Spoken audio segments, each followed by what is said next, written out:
sesión del Colegio de Enfermería Quirúrgica del Estado de Coahuila.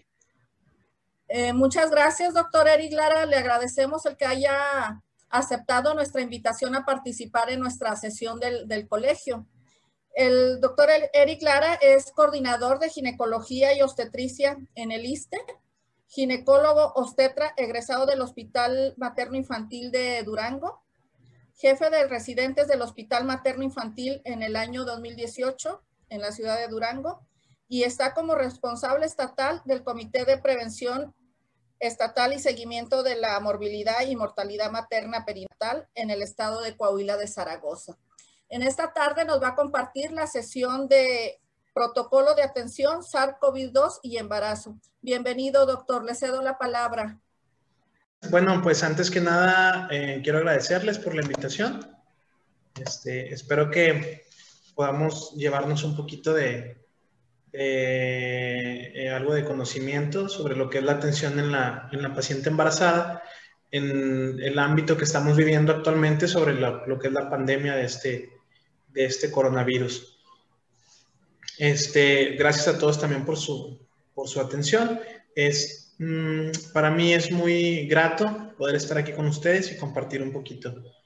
Tengo entendido que la sesión anterior fue acerca de lo que es un poquito la fisiopatología de la enfermedad, cómo es que se da la respuesta en el organismo de las mujeres cuando está la infección ocurriendo, y algo sobre lo que es el manejo crítico de la paciente obstetra. Entonces, el día de hoy yo quisiera centrarnos en lo que es la actualización de la evidencia que se está dando en cuanto a lo que es el control prenatal, el tratamiento, la prevención de la enfermedad y la vacunación. Esto obviamente enfocado en lo que son nuestras pacientes, lo que es el área obstétrica. Entonces, ya que ahí tienen ustedes este panorama de cómo es que se da la fisiopatología, la respuesta que hay, la respuesta inmune, cómo es que se da la tormenta de citocinas y todo esto, bueno, pues ahora vamos a centrar esta información, a bajarla a lo que es ya a nivel de atención hospitalaria y lo que son las guías de manejo. Vamos a tratar de hacerlo sencillo para que podamos saber qué es lo que tenemos que hacer con la paciente cuando llega al hospital. Entonces, para comenzar, pues tenemos lo que es el panorama epidemiológico ahorita actualmente de lo que es la enfermedad. Hasta el día de ayer, a las 7 de la tarde, que fue la fecha en la que se hizo el corte, a nivel mundial se tienen reportados 132 millones de casos a nivel mundial. En México hay un reporte de 2 millones, un poquito más de 2 millones. Ahora, aquí en México hay, como les comentaba, el registro que lleva la Secretaría de Salud hasta el día de ayer era de más de 200,000 defunciones. Entonces, en el panorama que estamos viviendo, tenemos que centrarnos en que la atención obstétrica se ha seguido dando en esta pandemia. Entonces, la atención de la mujer embarazada ha continuado, y algo que tenemos que tener en cuenta pues es que las muertes maternas y la morbilidad materna es un programa que a nivel mundial se ha estado dando mucha prioridad.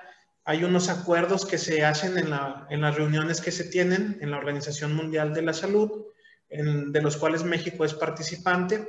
En estos acuerdos, que por ejemplo en el 2015 terminó lo que fueron las metas del milenio.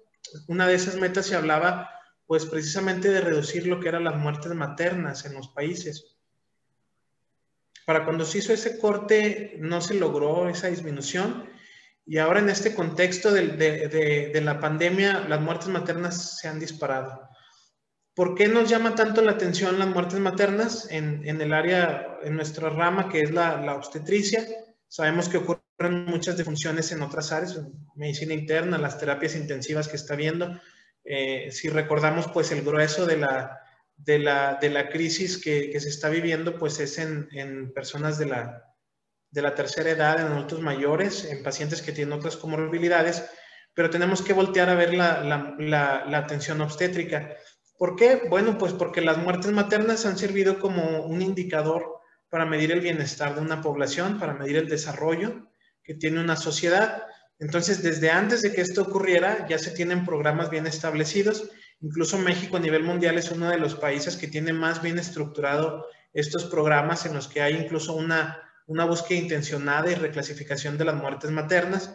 Cuando hay una disfunción de una mujer en edad fértil, se investiga intencionadamente que esa mujer no haya sido una muerte materna. Y las que ocurren, pues se tienen que sesionar bajo ciertos mecanismos que ya se tienen bien establecidos. Entonces, dentro de este ámbito, pues, el COVID ha venido aquí a disparar lo que es la razón de mortalidad materna. Entonces, pues México desafortunadamente es el país que tiene más muertes maternas en el mundo. Esto obviamente hablando de lo que es COVID. Vamos a dejar de lado las otras pues, patologías que ocasionan muertes maternas. Hablando específicamente de la infección por el COVID-19, al país que más nos ha dolido es a México. Es donde estamos teniendo un repunte de muertes. Y esto es muy interesante porque originalmente se creía que el embarazo era un factor protector. Eso era lo que se empezó a reportar en la literatura.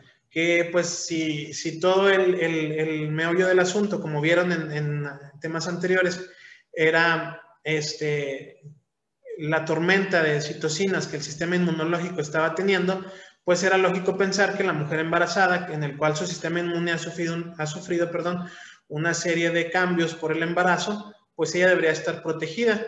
Pero pues el Centro de Control de Enfermedades en Estados Unidos vieron en un corte en el que ya se metieron a analizar bien los datos, corrigieron ya estadísticamente y se dieron cuenta que no, que en realidad el embarazo era un factor de riesgo. Y en las pacientes embarazadas, los factores que más dolían, como podemos ver, pues era la edad materna, diabetes preexistente, problemas pulmonares como el asma, y podemos ver también pues lo que es la enfermedad pulmonar obstructiva crónica. Entonces ya nos dimos cuenta que el embarazo es una condición que pone en riesgo a las pacientes que tienen la infección. Esto aumenta el riesgo de mortalidad y de morbilidad, incluso del ingreso a la unidad de cuidados intensivos. Y la paciente embarazada está en mayor riesgo de requerir ventilación invasiva. Y hemos visto a través del transcurso de esta pandemia que los pacientes que requieren ventilación invasiva generalmente tienen un mal pronóstico. Entonces aquí tenemos unos datos sobre cómo terminó el panorama de las muertes maternas en el año pasado. Clásicamente, el primer lugar lo habían estado ocupando siempre lo que eran las enfermedades hipertensivas, y aquí en México a veces había un año en el que subía la hemorragia y luego bajaba a segundo lugar. Siempre eran las dos enfermedades que se habían estado peleando el primer lugar. Y como podemos ver aquí en la tabla, estas ya fueron desplazadas. Entonces el COVID pasa a ocupar el primer lugar y vemos que no es un número nada despreciable, son un total de 200 muertes que ocurrieron el año pasado. Ahí en la gráfica de abajo podemos ver cómo fue el comportamiento por estados. Hay estados en los que tuvieron un número de muertes muy elevado, pero pues el número de nacimientos lo compensa en la razón de mortalidad.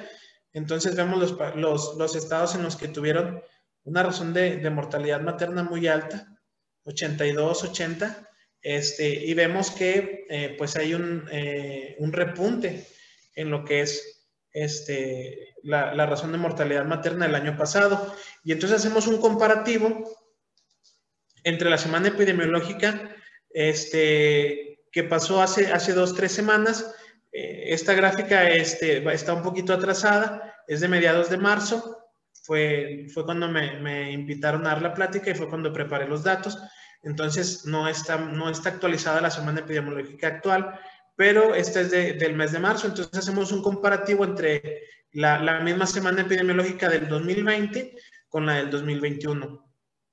Vemos que en la tabla que es de color rojo, la que está en el extremo superior, vemos lo que les comentaba. El año pasado el primer lugar lo ocupaban las enfermedades hipertensivas y había un total general de 89 muertes maternas.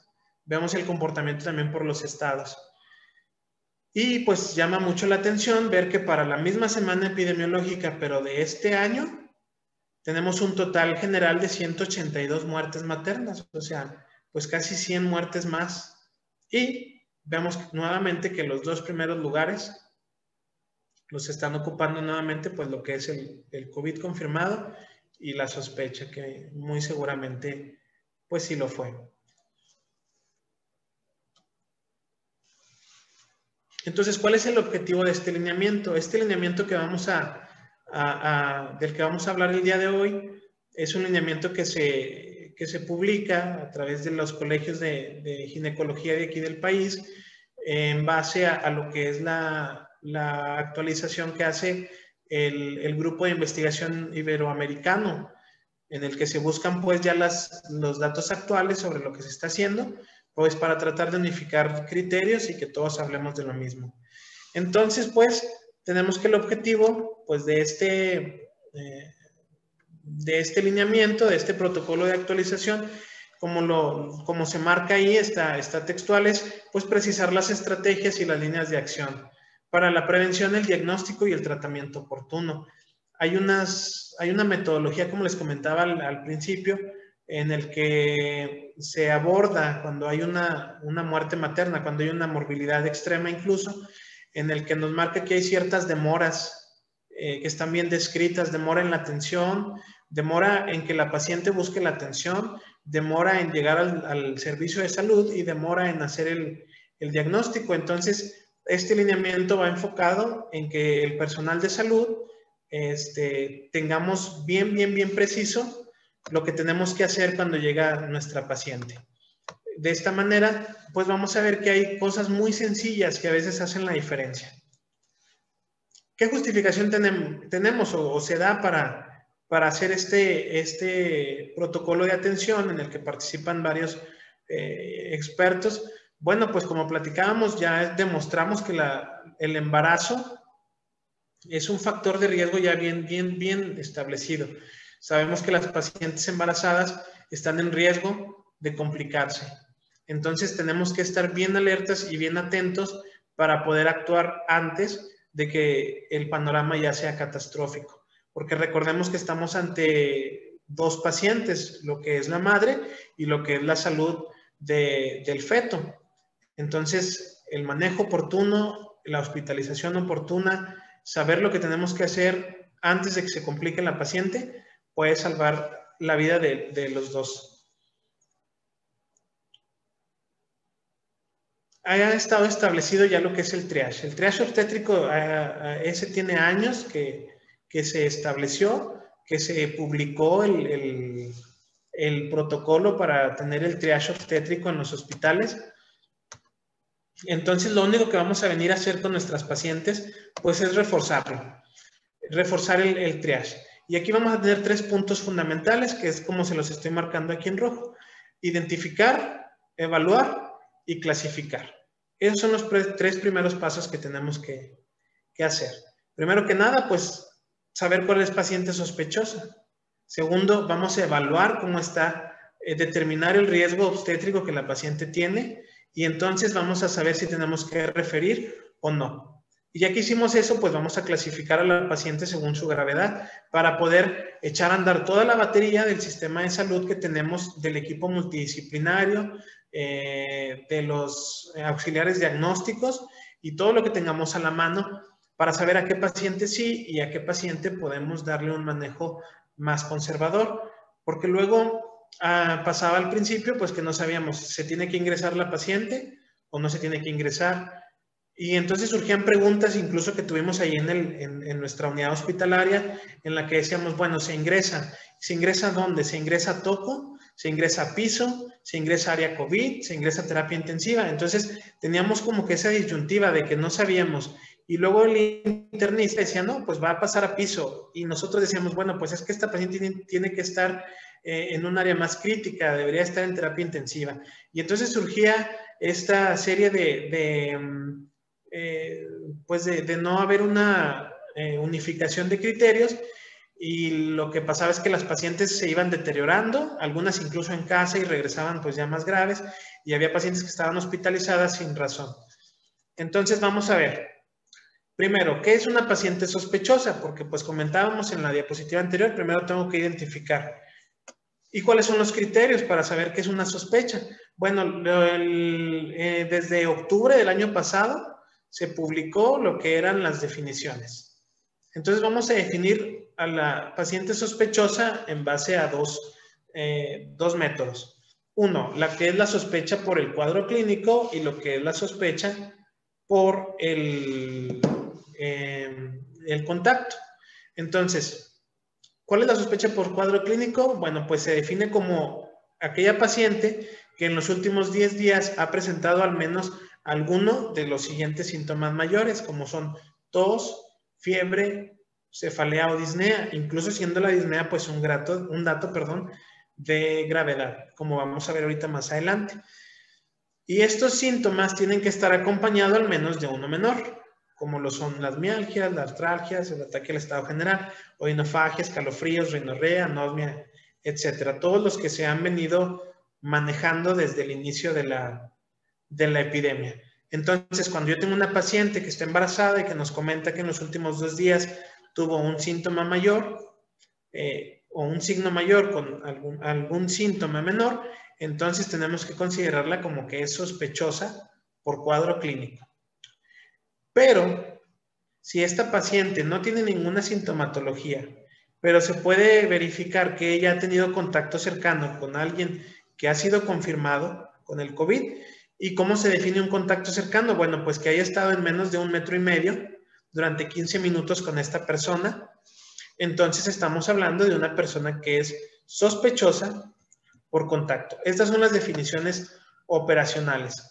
Ahora, algo que es muy importante y que es muy interesante es que cuando una paciente se encuentra con amenaza de parto prematuro y no logramos definir la etiología, no logramos identificar que haya habido alguna infección cervicouterina, que tenga incompetencia cervical o alguna otra causa a la que podamos atribuirle la amenaza de parto prematuro e incluso el acortamiento cervical, pues en el aspecto o en el panorama en el que estamos tenemos que considerar que esa paciente es sospechosa hasta no demostrar lo contrario. Entonces aquí surge la primera recomendación que nos hace este grupo de trabajo y nos dice, toda paciente que es sospechosa, tanto sea por cuadro clínico como por contacto, tiene que ponerse en autocuarentena. Antes que nada, esa paciente tiene que aislarse mínimo por 14 días.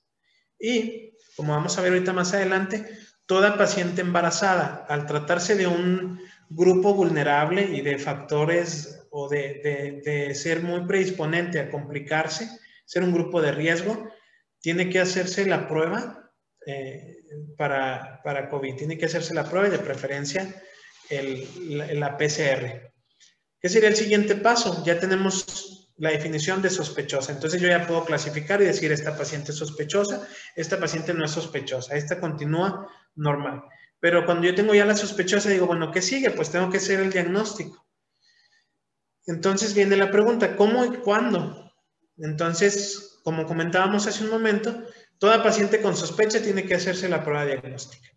Como vimos al principio, en lo que se manejaban las definiciones operacionales, que primero sí, que luego no, que todo paciente sospechoso, luego que nada más los que tenían criterios de gravedad, luego nada más los que estaban deteriorándose, y se ha estado jugando con las definiciones para saber a quién sí y a quién no, porque luego rechazan la muestra. Es algo que ha estado pasando. Se toma la muestra y a los 2-3 días el resultado nos reporta muestra rechazada por el laboratorio. ¿Por qué? Porque pues no cumple con las definiciones.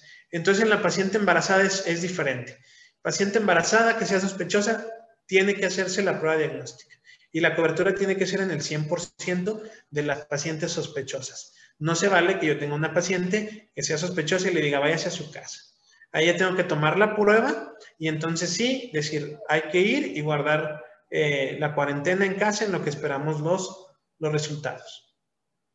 ¿Cuál es la prueba que se tiene que hacer? Pues por excelencia es la reacción en cadena de la polimerasa, que es la PCR. Ahora bien, aquí en México se aprobó, como vimos o como hemos visto todos, pues la prueba de antígenos, que es como una prueba relativamente rápida, en el que el resultado se tiene incluso en horas. ¿Cuál es el inconveniente? Bueno, pues que el lineamiento nos marca que si la prueba de antígeno es negativa, yo como quiera tengo que hacerle la PCR a la paciente. O sea, la paciente embarazada no se puede ir sin PCR cuando es sospechosa. Si la prueba de antígeno es positiva, entonces yo ya puedo considerar que la paciente efectivamente está infectada. Pero la prueba negativa de antígeno no me descarta esta infección y por lo tanto tengo que ofertar o realizar la PCR. Está como un poquito ahí medio, no sé si un poquito confuso, pero yo creo que sí se entiende bien, ¿no? PCR a todas las pacientes. Si puedo ofrecerle la de antígenos, la hago. Si sale negativa, aún así tengo que realizar la PCR. Entonces viene la siguiente recomendación en este apartado que nos hacen el grupo de expertos y nos dice lo que hemos estado manejando. Paciente con sospecha equivale a realizar la prueba. Ahora bien, lo que platicamos, prueba negativa más síntomas, entonces el aislamiento por 14 días. Aquí incluso si fuera la PCR, si la PCR sigue o es negativa, pero los síntomas siguen persistiendo o si empeoran, tengo que repetir la prueba e incluso si está empeorando la paciente, pues va a requerir la atención de manera urgente. Entonces, vamos al siguiente paso. Se fijaban, primero pues yo ya supe quién era la paciente sospechosa. Ya hice el diagnóstico de la paciente. Ahora sigue hacer la evaluación.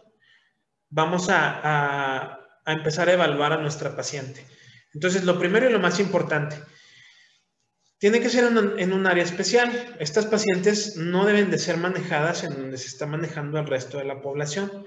Eso es lo que nos marca la guía. La realidad de nuestro sistema de salud, yo lo conozco, es que pues a veces no tenemos un lugar o la infraestructura para decir, bueno, pues voy a destinar este lugar para las pacientes sospechosas y este lugar para las pacientes que están viniendo para continuar el control, porque pues las demás pacientes no se han detenido, continúa el flujo de la atención obstétrica. Entonces, lo ideal es que sea en un área especial. Si no se puede, pues lo que tenemos que hacer es estar continuamente sanitizando el área para asegurar que las demás pacientes no tengan mayor riesgo de contagio.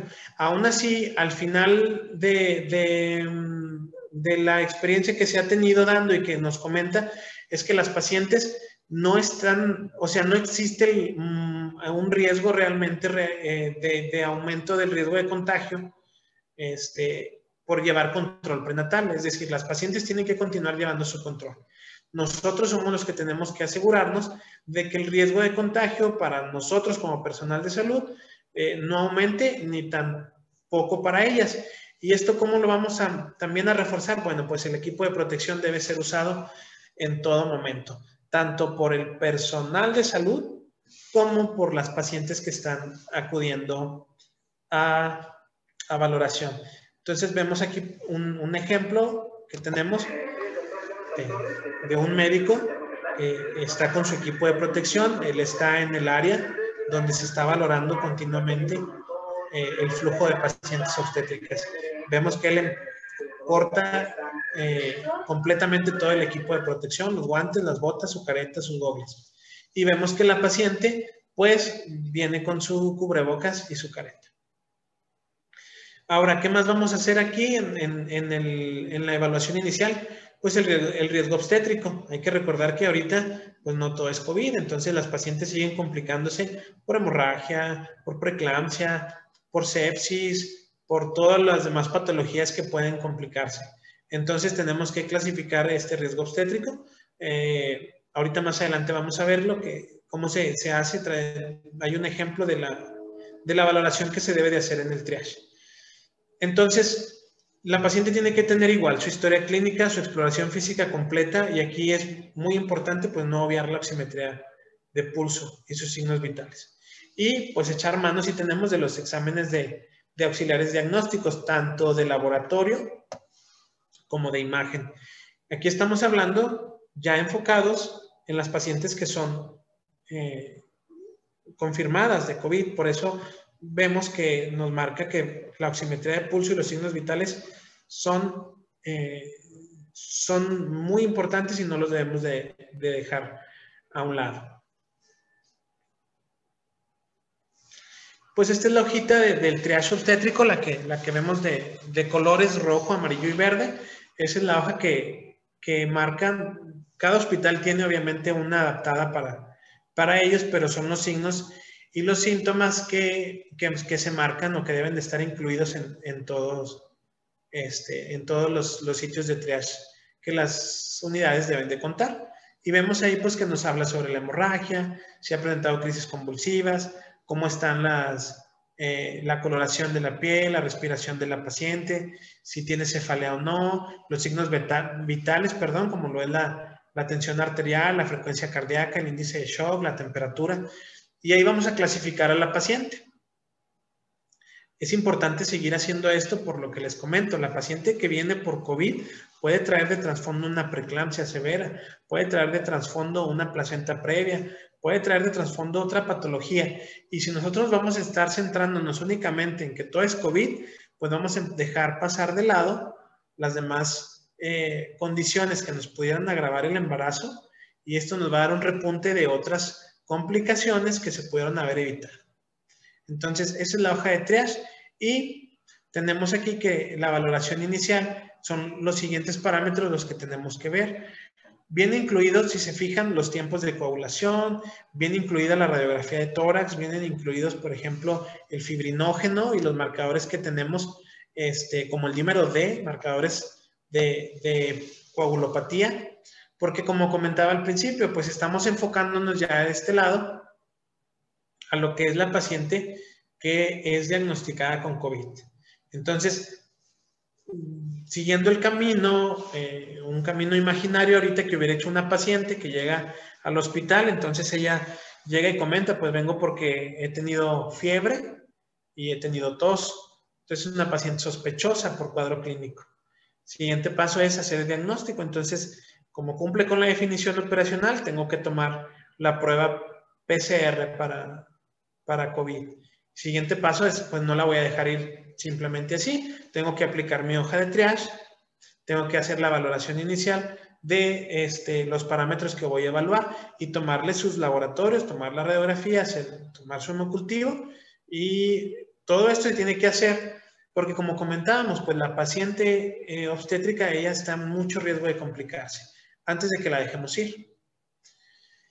Entonces, ¿qué recomendaciones ahora en este apartado nos da el protocolo? Bueno, pues la primera recomendación es que nosotros, como personal de salud, tenemos que utilizar en todo momento el equipo de protección personal. Y que la prioridad en esta paciente pues es evaluar la condición obstétrica. Se fijan en conjunto con los criterios de gravedad de COVID-19. No tenemos que centrarnos y decir, híjole, es que la paciente es COVID positiva. Corran todos, aíslenla, tómenle radiografía, tómenle la TAC de tórax y mándenla rápido al área COVID.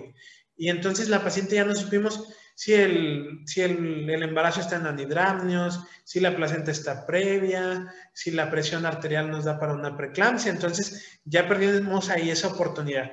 Por eso la recomendación es evaluar la condición obstétrica. ¿Se fijan? En conjunto con los criterios de gravedad.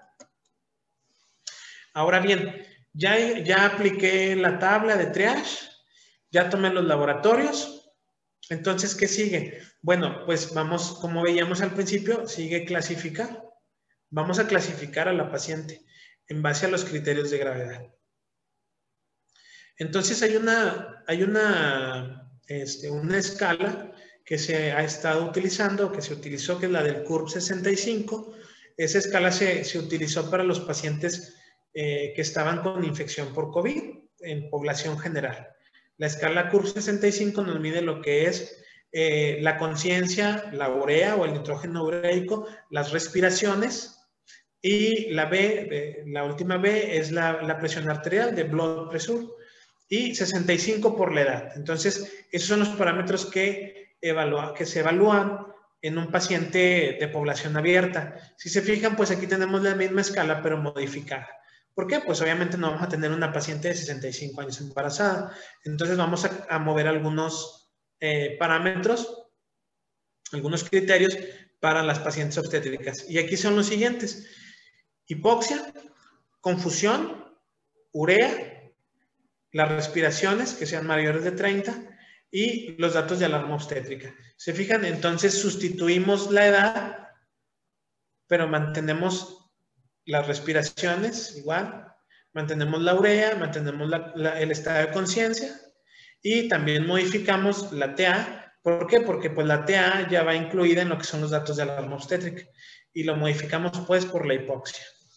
Entonces, con uno de los criterios, la paciente tiene que ser clasificada como una paciente grave, una paciente embarazada que está grave. ¿De qué me sirve clasificar? Bueno, pues primero que nada, pues la recomendación que hace igual el grupo es: hay que identificar de manera oportuna. O sea, esto se tiene que hacer al momento que la paciente ingresa. Tomamos laboratorios y valoramos. Eso tiene que hacer de primera instancia.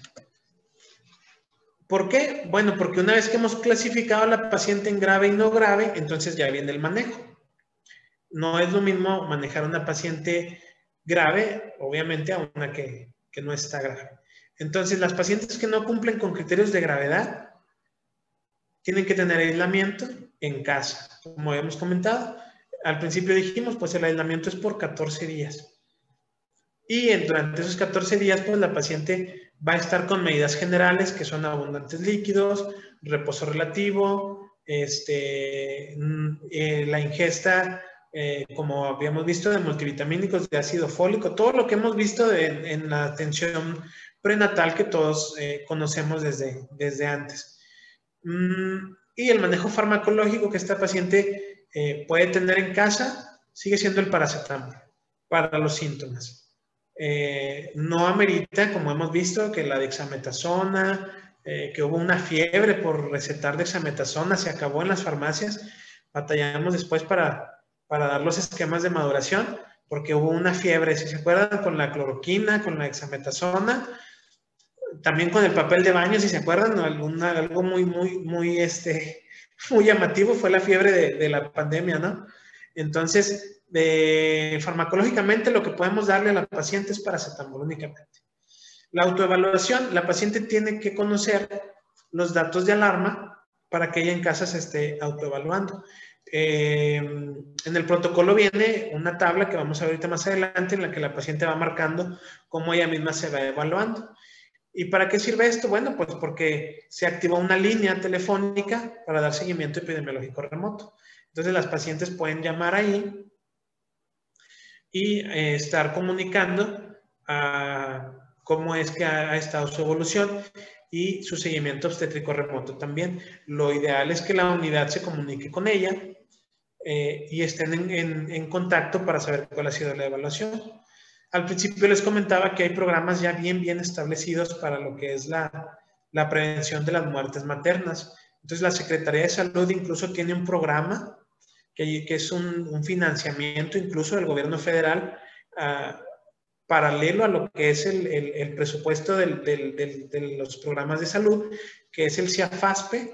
Entonces ahí se tiene personal contratado incluso en la Secretaría de Salud, que por ejemplo ellos tienen un personaje que son los brigadistas, que ellos su función es visitar a las pacientes en domicilio, hacer llamadas telefónicas, estar al pendiente de cómo está el estado de salud de las pacientes para disparar los datos de alarma y disparar el sistema de emergencias en caso de que se requiera. Entonces, aquí se puede dar muy bien lo que es el seguimiento obstétrico remoto, porque luego podemos pensar, híjole, pero pues yo estoy en el ISSSTE y en el ISSSTE no, trabajo social no puede hacer ese trabajo y todo. Bueno, pues existen esos personajes, les digo que eso es a nivel de todos los estados, donde ellos están contratados específicamente para hacer este tipo de programas de seguimiento en casa de las pacientes. Y bueno, si la paciente requiere atención prenatal, porque ya es momento de que vaya a su cita de control o porque requiere alguna valoración extra, no sé, tiene a lo mejor algún dato de alarma y la paciente tiene que acudir a la unidad hospitalaria, pues bueno, las medidas de protección tienen que cumplirse, como platicamos, tanto del personal de salud como de la paciente, que debe portar su cubrebocas N95 y su careta. Entonces, pues aquí está la tabla que platicábamos de la autoevaluación, en la que la paciente pues va a ir marcando los parámetros. ¿Se fijan? En el que el 1 es leve, el 2 moderado, 3 grave y 4 muy, muy grave, en los síntomas que va teniendo, que no son cuantificables, porque pues tenemos, por ejemplo, la fiebre, la oximetría de pulso, si la paciente tiene la capacidad de estar vigilando eso. Entonces, ella aquí va monitoreando sus signos y mediante el control remoto, o mediante la vigilancia remota, pues se tiene el control más específico sobre cómo es que la paciente se va comportando en casa. Y aquí pues vemos igual, por ejemplo, la atención prenatal se sigue dando. Algo que me tocó ver aquí en nuestro estado fue que en muchos lados, por ejemplo, pues por algún motivo dijeron se cancela la consulta prenatal. No hay control prenatal, no hay citas, está todo cerrado. Si requieren algo, hay que acudir directamente al hospital, segundo nivel. Entonces, pues llama mucho la atención eso, porque como vemos, pues la atención se tiene que seguir dando y lo único que hay que hacer, pues es cumplir con las medidas de seguridad. Vemos ahí que se está haciendo un ultrasonido, vemos a la paciente, vemos igual el personal ahí está, pero pues está con sus medidas de protección. Entonces sigue la siguiente recomendación.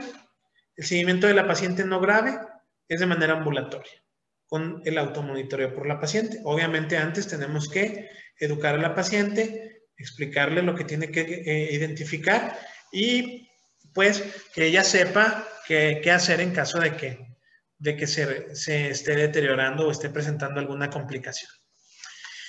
Muy bien, y ahora como sistema de salud en el que estamos, o los que estamos ya en un segundo nivel, viene pues lo que es la atención de la paciente grave. La paciente grave, platicábamos ahorita, ¿quién es? Pues la que cumple al menos un criterio de la escala CURB 65 modificada. Entonces, con un solo criterio, la paciente tiene que ser hospitalizada. Ahí sí no hay con que vamos a mandarla a casa, vamos a darle datos. No, este paciente tiene que estar en el hospital. Lo ideal es que esté en un área aislada. Vemos que esta paciente no va a estar en toco, no va a estar en piso de ginecología, tiene que estar en un área especial, de preferencia con presión negativa para que la carga viral disminuya. Ahora, si vemos algo aquí también muy, muy, muy interesante, es que la recomendación es que esa área esté equipada para atender a un recién nacido y un evento obstétrico. Híjole, aquí en las unidades hospitalarias y en el sistema de salud, yo creo que va a haber lugares en los que esto no va a ser posible, pero lo ideal es que así sea. Aquí, por ejemplo, en el Instituto Mexicano del Seguro Social, donde se atienden los eventos obstétricos, ellos sí tienen un área aparte, ellos equiparon un quirófano y equiparon ahí un área para poder ahí atender todo. Y en el Hospital General de la Secretaría de Salud, por ejemplo, también ahí se adecuó un área donde se metió un quirófano, se metió todo para atender ahí el evento obstétrico. Cuando se ingresa la paciente, también tenemos que realizarle, o lo que nos marca la recomendación es que se le realice una PCR también para influenza. Porque, pues recordemos que, como decíamos al principio, pues no todo es COVID. Ahora tenemos una segunda escala, que es el Quick SOFA. Esta escala se ha utilizado clásicamente para identificar rápido a los pacientes que tienen sepsis y los que están teniendo complicación por un proceso séptico. Entonces, pues obviamente el COVID continúa siendo una patología que pertenece al grupo de la sepsis. Entonces, el Quick SOFA lo que nos dice es que con uno de los valores que están ahí, que es la presión sistólica, la frecuencia respiratoria y el Glasgow menor a 15, con un solo punto. Perdón, este es con 2 puntos. El de 1 punto es el del CUR 65. El Quick SOFA son 2. Paciente que tenga 2 puntos de Quick SOFA es una paciente grave que además amerita manejo en terapia intensiva. Entonces, de esta manera ya cerramos bien todos los posibles caminos que la paciente puede tener. Ya sabemos qué paciente puede ir a casa, ya sabemos qué paciente tiene que ingresar a hospital, ya sabemos qué paciente que ingresa a hospital puede estar en área COVID o qué paciente tiene que estar en una terapia intensiva. Pero pues, ¿qué le vamos a hacer a la paciente que está ingresada? Bueno, pues tenemos que centrarnos en dos áreas, como platicábamos hace un momento, la vigilancia materna y la vigilancia fetal. En cuanto a lo que es la vigilancia materna, pues tenemos que estar vigilando lo que son los signos vitales y la saturación de oxígeno, de preferencia con un monitoreo continuo, o sea, con el monitor. Hay que pedir imágenes de tórax, ya sea por tomografía o radiografía.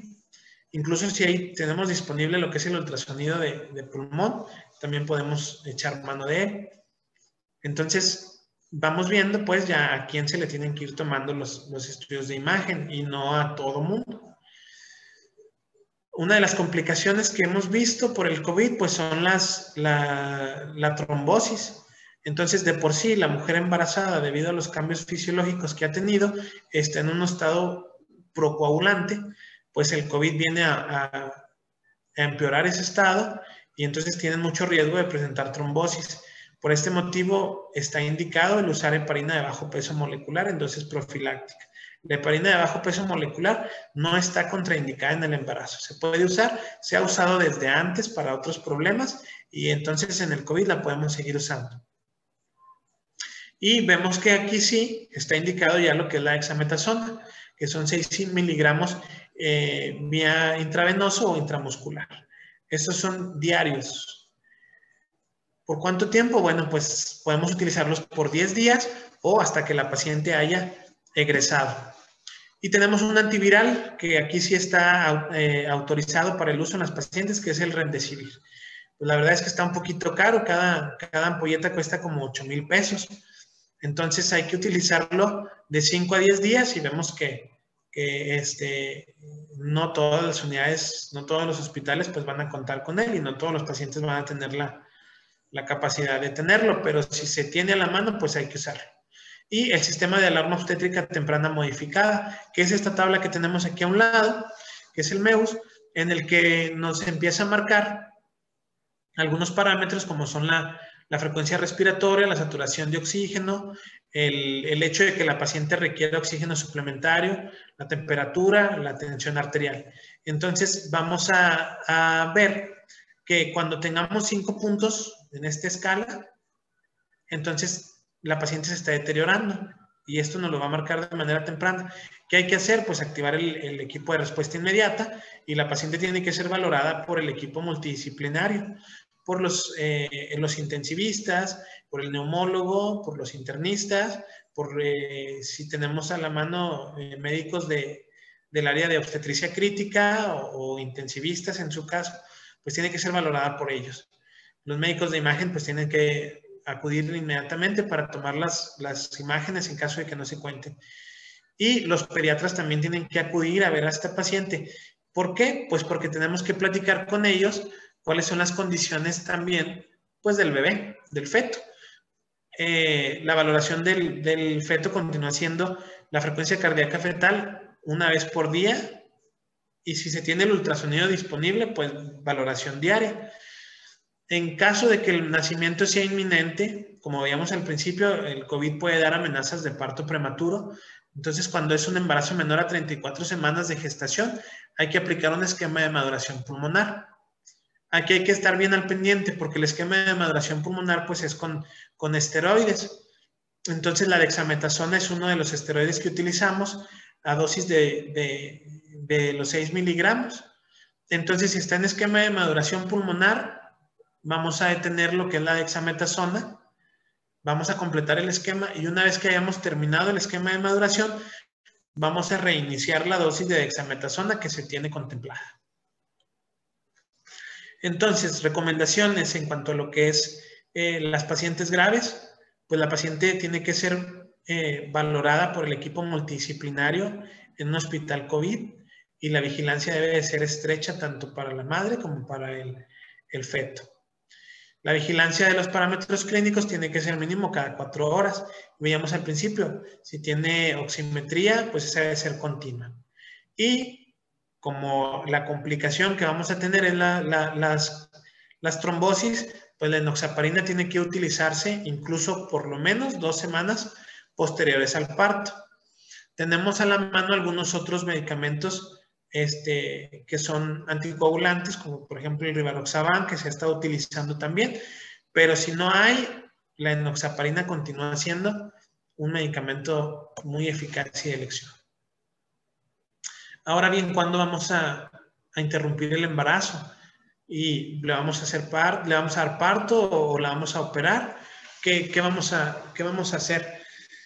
Realmente aquí no cambia mucho el hecho de que la paciente tenga la infección por COVID. Como vemos, el parto puede ser con analgesia. Vemos ahí a los médicos aplicando analgesia a una paciente que está en trabajo de parto. Es una paciente que tiene COVID. Entonces, la edad gestacional pues va a seguir siendo un parámetro que tenemos que valorar, y la viabilidad. Si la paciente está sintomática y no tiene unos síntomas que estén progresando, que no haya deterioro de la embarazada, podemos seguir siendo la resolución por parto. Y como les comento, pues se recomienda la analgesia obstétrica, no está contraindicada. Tenemos que dejar a un lado lo que había estado pasando en algunos lados, donde teníamos una paciente obstétrica, se va a embarazar, todos corrían.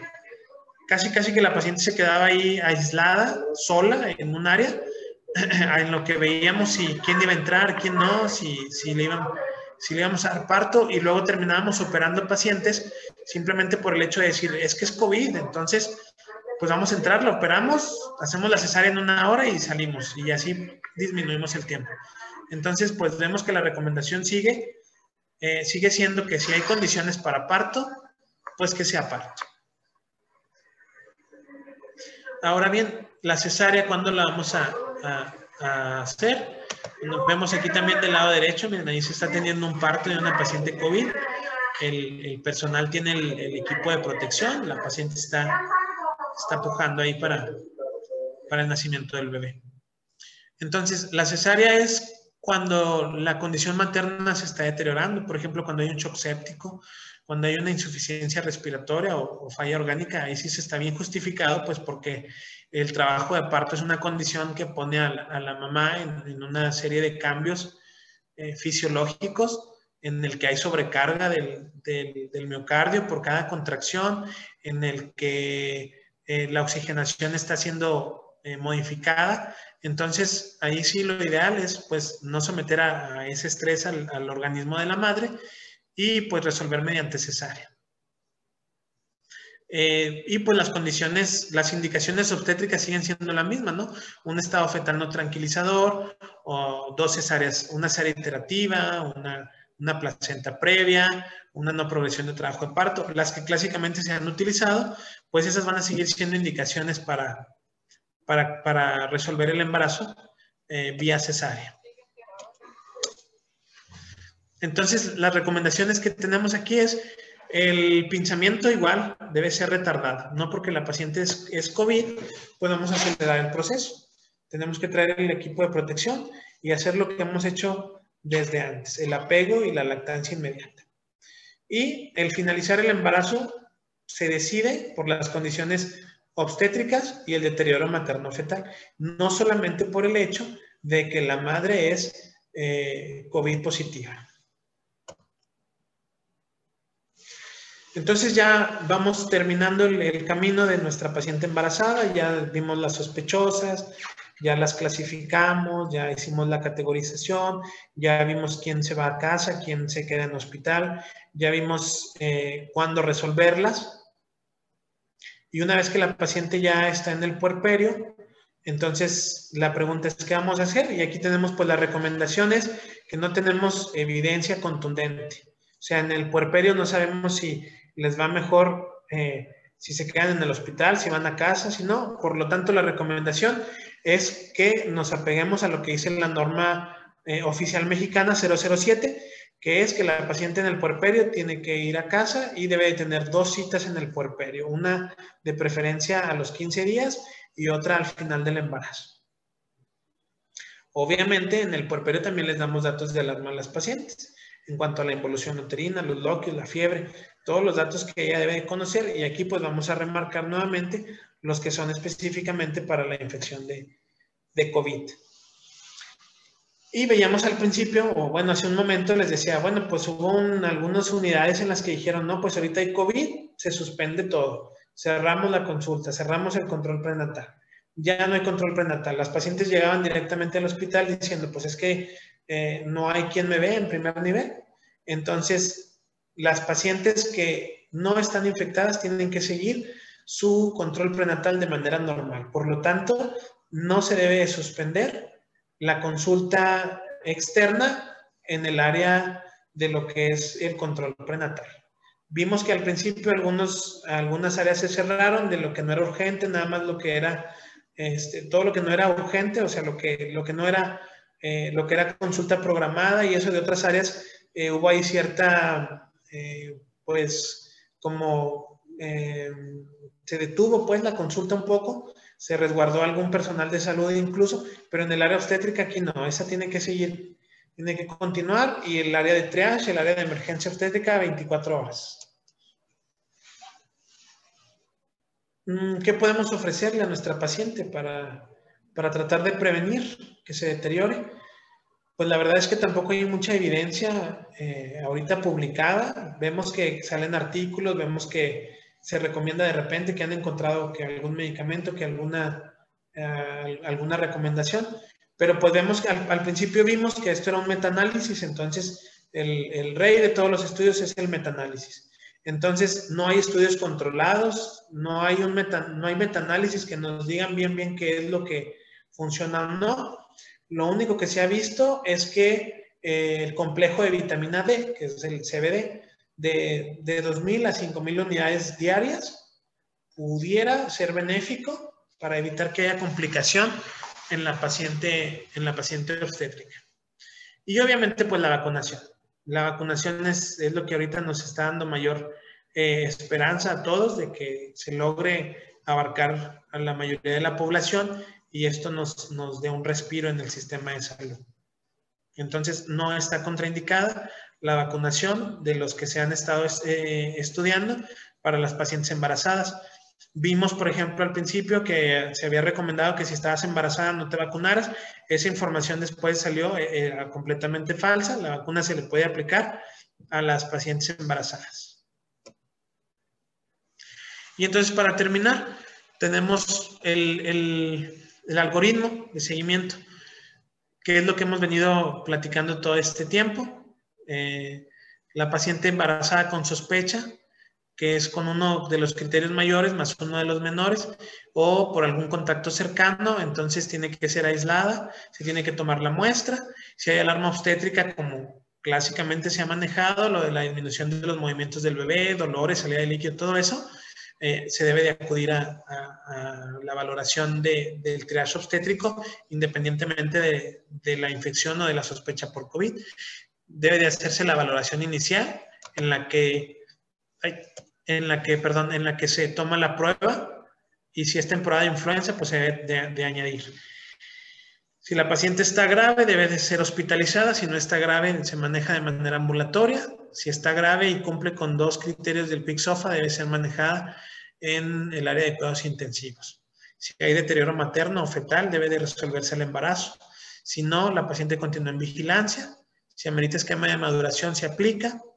Y si las condiciones obstétricas lo permiten, la resolución del embarazo será pues por vía vaginal. No debemos de olvidar que el equipo de protección del personal de salud debe ser completo. Aquí, como vamos a estar en contacto mucho tiempo con la paciente, no podemos obviar ninguno de los pasos. Entonces, quiero terminar recordando o viendo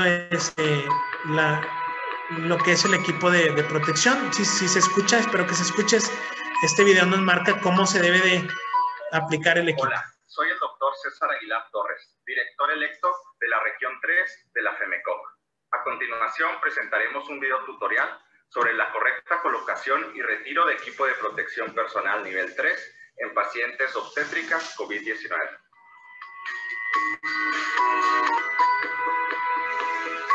El personal que debe llevar este protocolo obstétrica COVID-19 que ingresa a quirófano para cesárea o parto se puede dividir en dos grupos, los que requieren técnica estéril y los que no la requieren.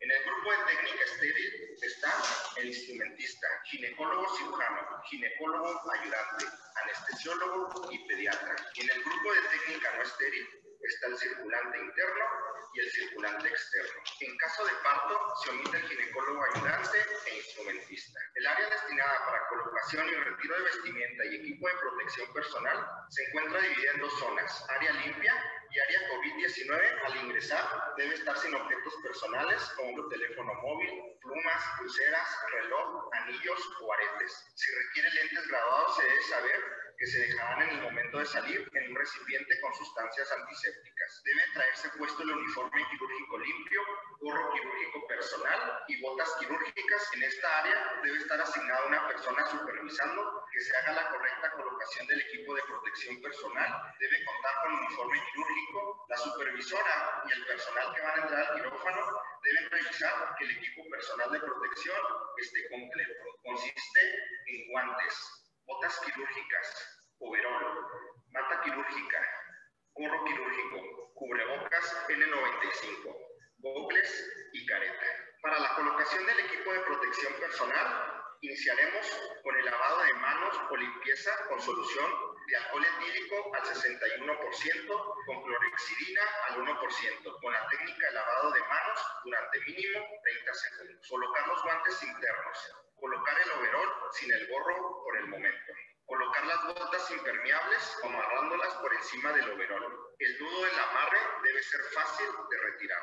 Personal que no requiere técnica estéril. Colocar la bata no estéril impermeable, cuidando que las mangas no sobrepasen la muñeca de los guantes internos, debiéndose atar la bata por la parte superior, asistida por el supervisor, de forma de que no existan zonas descubiertas y atando los cordones inferiores a un lado del cuerpo. Este paso no será realizado por el personal que requiera vestimenta de técnica estéril. Colocar el gorro quirúrgico tipo nube sobre el gorro con el que ingresó a sala. Colocar el cubrebocas N95, cuidando que tanto la boca como la nariz queden cubiertas. Colocar los cordones de la siguiente manera. El cordón inferior debe estar por debajo de la línea del cabello, mientras que el cordón superior queda colocado en la coronilla de la cabeza y ajustar con ambas manos el puente nasal. Verificar el sellado correcto del cubrebocas realizando al menos 2 inhalaciones y observando el colapso del mismo para evitar fugas. Colocar los gogles, verificando que queden bien ajustados para evitar su caída. Colocar el gorro del overol, cuidando de cubrir completamente las orejas y la mayor parte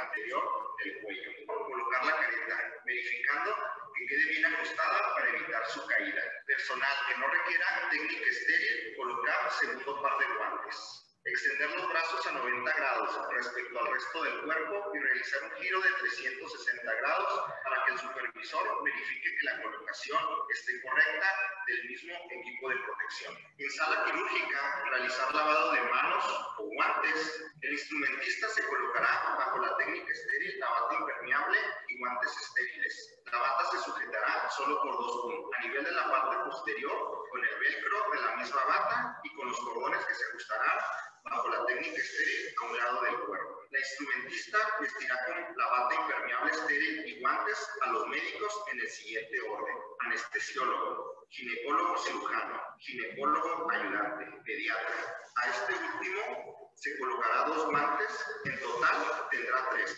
Área COVID. Al término de la cirugía, a la salida de quirófano se contará con un área que tenga solución para lavado de manos, 2 recipientes con solución desinfectante, uno para careta y otro para gogles, así como un bote de basura para el equipo desechable y una silla del lado COVID, así como una silla del lado limpio.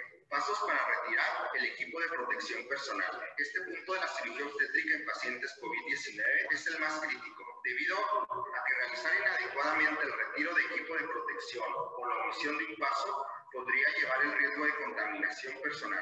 Para el retiro del equipo se realizará lavado de manos o guantes en varias ocasiones, con la solución asignada 30 segundos sobre los guantes externos. Retirar los guantes con técnica de pico y desechar. Desatar el velcro posterior de la bata, jalando ligeramente con las manos la bata a nivel de las clavículas o de los hombros, o solicitar apoyo para esto del circulante interno. Desatar el nudo lateral de los cordones de la bata, retirar la bata tomándola del centro sin tocar la parte posterior de esta, envolviéndola sobre sí misma y desecharla. Retirar la careta, inclinando y flexionando el cuerpo 30 grados y colocarla en la bandeja de solución desinfectante sin salpicar. Retirar el overol, iniciando con el gorro, siempre envolviéndolo sobre sí mismo. Al ir a la altura de las rodillas, sentarse en la silla del área COVID y aflojar el nudo de las botas externas impermeables para que al retirar el overol salgan las botas externas en el mismo paso.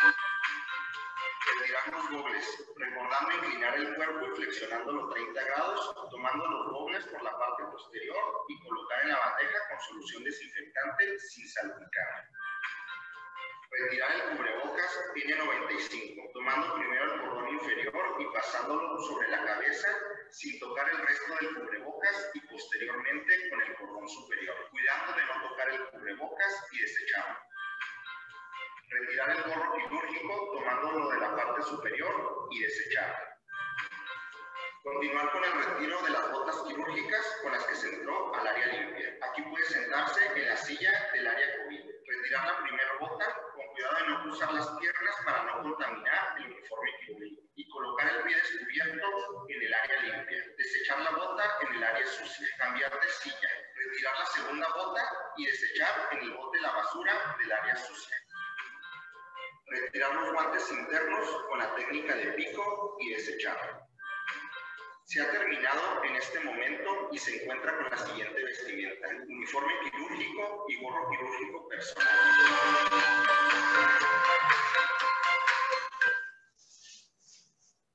Muy bien. Recordemos que este equipo de protección es porque vamos a entrar a un procedimiento.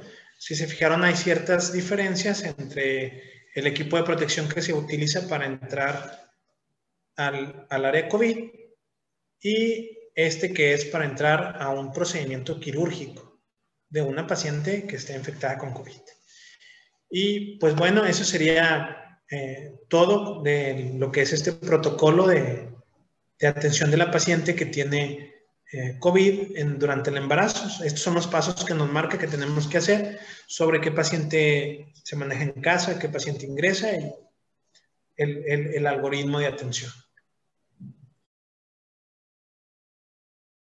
Mientras se realiza la PCR y sale el resultado, que obviamente es un poquito más tardado, ¿cómo debemos de actuar? La preocupación de la compañera es esta, la siguiente. Nos dice, si la paciente es negativo, tal vez al momento de trasladarla al área COVID, pues la podemos contaminar. Entonces esa es la pregunta, ¿cuál es la actuación antes de tener el resultado? Ok, como veíamos hace un momento, la paciente que tiene síntomas o que es sospechosa, pero que no tiene criterios de gravedad, va a ir a casa. ¿Sí? Es que ahí tiene que quedar muy claro. Si la paciente tiene sospecha, tiene tos, tiene fiebre, pero no tiene los criterios de gravedad, es decir, no cumple los criterios de la escala CURB 65 modificada, la paciente no tiene por qué quedarse hospitalizada, ni ir a área COVID, ni mucho menos. Ella tiene que ir a casa y estar en aislamiento por 14 días, mientras espera el resultado de su PCR, obviamente, y con los datos de alarma. Ahora, es muy importante que no olvidemos la escala, porque una paciente que tiene más de 30 respiraciones por minuto, ¿sí? Una paciente que tiene confusión, que tiene datos de sepsis, pues es casi seguro que su PCR va a salir positiva. Eso nos cierra mucho el camino. Entonces, esa paciente obviamente que o sea, imagínense cómo está un paciente con 30 respiraciones por minuto, que tiene alteración del estado de conciencia, pues esa paciente tiene que pasar a un área donde va a estar obviamente hospitalizada. Ahora, si se fijan, platicamos algo muy interesante. Dice que la paciente embarazada tiene que pasar a un área especial del hospital. No dice que pase al área donde están todos los pacientes COVID. Entonces, algo de lo que se ha estado trabajando mucho es eso, que la paciente obstétrica tiene que estar en un área que sea exclusiva para pacientes obstétricas. Eso va a limitar también mucho el flujo y la contaminación entre pacientes y pacientes por la carga viral que se tiene obviamente en el área COVID. Pero si yo me acuerdo o sea, si yo cuando esté en el hospital tengo bien claro esto y digo, bueno, la paciente no está confundida, le tomé laboratorios ahorita y la tengo aquí en el área de triage, ya salió su urea, está normal, su presión está normal, su respiración está normal, todo, a casa. No tengo que hospitalizar. De hecho, por ejemplo, Normita, licenciado, ¿usted se acuerda? Tuvimos un caso muy sonado ahí hace poquito en la institución donde nos pasó precisamente esto, ¿verdad? Que hubo, pues, personal que se aferró en hospitalizar a una paciente que, como ya vimos, no debía estar hospitalizada, ¿verdad? Sí, sí, sí. Entonces, aquí se cumple, o sea, es muy, muy claro. Y fue la misma pregunta, ¿se acuerda? Y surgió, bueno, es que la paciente está en un área COVID, está expuesta a más carga y todo. Bueno, no se debió haber ingresado desde un principio. Ajá, sí, muy bien, doctor, muchas gracias. Otra de las preguntas es si se puede pronar a las pacientes embarazadas con COVID positivo. No, no se puede. Una de las indicaciones para resolver el embarazo, y esa pregunta es muy, muy interesante y muy buena porque se me pasó comentarlo. Una de las indicaciones para resolver el embarazo es que tengamos o que se mejore la condición materna al resolverlo. Es decir, todos sabemos que el útero comprime los grandes vasos, eso hace que la precarga disminuya y por lo tanto la poscarga. Y entonces hay ahí una modificación en lo que son los parámetros circulatorios. Incluso, por ejemplo, cuando vamos a dar RCP y la paciente está embarazada, la indicación es hacer cesárea. Aunque tenga 20 semanas la paciente, aunque tenga 25, si el producto no va, es muy prematuro, la indicación es hacer cesárea. ¿Por qué? Porque yo tengo que descomprimir el útero para que la circulación mejore. Entonces, en este caso, una de las indicaciones para hacer cesárea es esa. Si yo tengo que pronar a mi paciente, obviamente estamos hablando de una paciente que está con ventilación mecánica asistida. Entonces, la paciente está deteriorada. Esa paciente requiere que resolvamos el embarazo. ¿Para qué? Para mejorar los parámetros fisiológicos de la embarazada o de la paciente, que mejoren sus parámetros fisiológicos, para entonces ahora sí poder hacer todo este tipo de maniobras. Si la infección de COVID-19 puede causar aborto espontáneo. Sí, como vimos, incluso puede ocasionar acortamiento del cervix. En la plática anterior, me imagino que la doctora Hernández les platicó que hay una tormenta de citocinas, o sea, es un estado proinflamatorio muy, muy, muy severo. Entonces, cuando hay esta condición, incluso, por ejemplo, por una infección de vías urinarias, por una cervicovaginitis, hay estudios incluso que comentan que las infecciones periodontales pueden ocasionar abortos. Entonces, la infección grave o la infección por COVID, aunque no sea grave, la infección por COVID-19 puede ocasionar abortos espontáneos y partos prematuros. Eso está bien descrito. Sí, muchas gracias. Otra pregunta que nos hacen, doctor. Una paciente embarazada con COVID, con placenta previa o placenta creta con COVID positivo, ¿se le puede dar tratamiento anticoagulantes? Sí y no. Actualmente tenemos, por ejemplo, la heparina bajo peso molecular, es la que clásicamente se dispone. Tenemos otro tipo de medicamentos, por ejemplo, la enoxaparina. La enoxaparina se puede utilizar en pacientes que tienen un evento obstétrico reciente. Pero en este caso tenemos otras medidas profilácticas antitrombóticas, por ejemplo, como es la compresión de los miembros inferiores. Entonces ahí tenemos que ver bien, o sea, qué está pasando. Si la paciente tiene placenta previa, pero está crítica, está grave, está intubada, o es una paciente que nada más tiene COVID-19 y no está grave. Si no está grave, entonces vamos a valorar el riesgo-beneficio y el utilizar otras medidas antitrombóticas, pues son de elección. Pero así como que iniciar anticoagulación con la placenta previa cuando nos acercamos a la cirugía, sí se tiene que valorar mucho y hacerlo con mucha precaución. Obviamente de preferencia no hacerlo, pero si se tiene que utilizar, se valora el riesgo. Muy bien. Otra pregunta, doctor. Nos dice que ¿en qué trimestre del embarazo se puede aplicar la vacuna? No hay una contraindicación para aplicarla en ningún trimestre. Porque recordemos los principios de la vacunación. Las vacunas que están contraindicadas son las que tienen virus vivos atenuados, como es la de sarampión, por ejemplo, y la rubéola. Esas están contraindicadas en el embarazo. Las vacunas que se han desarrollado para COVID-19, ninguna utiliza virus vivo atenuado. Okay. Otra pregunta, doctor. Si la madre es portadora de COVID positivo, ¿puede dar lactancia materna? Puede dar lactancia, de hecho no se contraindica, lo único ahí es que la mamá tiene que utilizar su careta, su cubrebocas N95, pero ya vimos que la recomendación es el apego inmediato y la lactancia materna. Lo normal, ¿verdad? Que se hace. Así es. Una compañera nos dice que dónde puede conseguir lo que es la escala SOFA y el CURP 65. No se puede hacer en internet, ¿verdad? Esos están libres en internet, así es. Y en todos los protocolos que se han venido publicando para la atención de sepsis, para la atención de COVID, ahí están descritos. Estas escalas, como les comento, la del Quick SOFA, la hemos utilizado incluso desde antes. Muchos años antes se utiliza para pacientes sépticos. Y el CURP 65, nada más es cuestión de entrar a internet, poner CURP 65 y sale la escala. Muy bien. Mencionan también que si existe un protocolo de manejo en las pacientes en hospitales a nivel institucional. Es que el Instituto Mexicano del Seguro Social, por ejemplo, ellos sí han estado publicando sus lineamientos. De hecho, todos vimos, ellos como que tomaron la batuta en esta situación y ellos luego empezaron a publicar muchos lineamientos y todo eso.